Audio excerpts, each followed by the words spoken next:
Once again, we're back on Girl Talk. WHHI-TV is here, and we're going to talk. We're here at Superior. In case you didn't know, we've been talking about animals and HVAC and staying comfortable and therapy and all that good stuff. But again, I always laugh. I always said you cannot use furniture and emergency in the same sentence. Okay, your husband's at World Market. Right. Mm-hmm. Yeah. But you can use HVAC, your air conditioner or your heat, and emergency in the same sentence. We were talking about with the flood that's been here, people who haven't had their air conditioning or their HVAC system, it's pretty challenging. We're not very patient about that. Oh yeah, absolutely. Well, with the weather like it is, especially even now, I mean, we're going to be like, this weekend we're going to be 86 again. Right. You know what I mean? So and 49 or 50 in the morning. Exactly. So there you go. Yeah. It's quite a swing, isn't it? So what do you do? How do you manage thermostat wise with that? What do you recommend?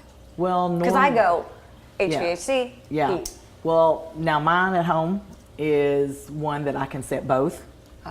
And so I just set my temperature to where that it cools to like no colder than 75. Okay. Okay. And then of the nighttime, it's 73. Is that what you do, 75 and 73? Yeah. What do you recommend for people who are out of town? Because there are so many people visiting to set their thermostat. Because I'll go in clients' houses and it'll be like 81, and I'm like, that's just too hot. I feel like well, it's a lot yucky. of them, especially the out of town ones, they'll want to set it like around 78. Is that too hot? To me, it's too hot, but you have to think, you know, you get renters sometimes in their houses that'll knock that thing down to 68. Oh, that's you know what I mean? Which cool. makes their bills really, really expensive. Okay. You know what I'm saying? Their heating bills, and I mean their cooling bills, and also it's got a good chance of freezing up the coils. So, what does that mean? Yep. Well, if you, it all depends on the humidity and stuff that's outside, but if you've got your system and say you turn it on 68, you've got your air blowing, you've got the system, say like it's cold outside. Got it. Okay. And it's down to 68 before the heat kicks on.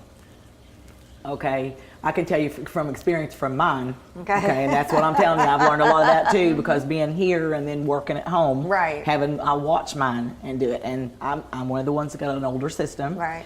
But if you leave it at 68 degrees, it could freeze up, and it means what it is that air inside, when when your system kicks on your outdoor unit, the fan turns. Yeah. It's going to cause cold condensation. It's going to cause cold air. You see what I'm saying? There's going to be cold air, and it doesn't matter if it's 40 degrees outside. Anytime that thing kicks on, whether it's putting out cooling air or heat, that fan's going to kick on that outdoor system. It literally freezes. You get ice. What do you do? Well, thawed out. Yeah, I mean, normally, if it all depends on how much ice it is. We've got a way of de-icing them, unless the ice is like this thick. Really? Then we turn them off. Okay. Turn the fan on, and it'll defrost itself, and then we go back and work on them. So that's code for you call. you call Anita and Dave and get it done that way. That's so good. Most times people call you because their air's out. They're kind of an emergency. They're stressed because their air is out. That happened to us recently, but we found we didn't do regular maintenance. So share with us the importance of regular maintenance, especially now that the seasons are changing. We talk about that a lot on here, don't I mean, whether it's air conditioning weather or heat, you've got to make sure that you get your customer, have your customer care in place and have that done. Okay, so here's what we've learned, because when she's come on, she's taught us. You want to know? Yeah, sure. Change your filter. Oh, yeah. Okay. That was the takeaway.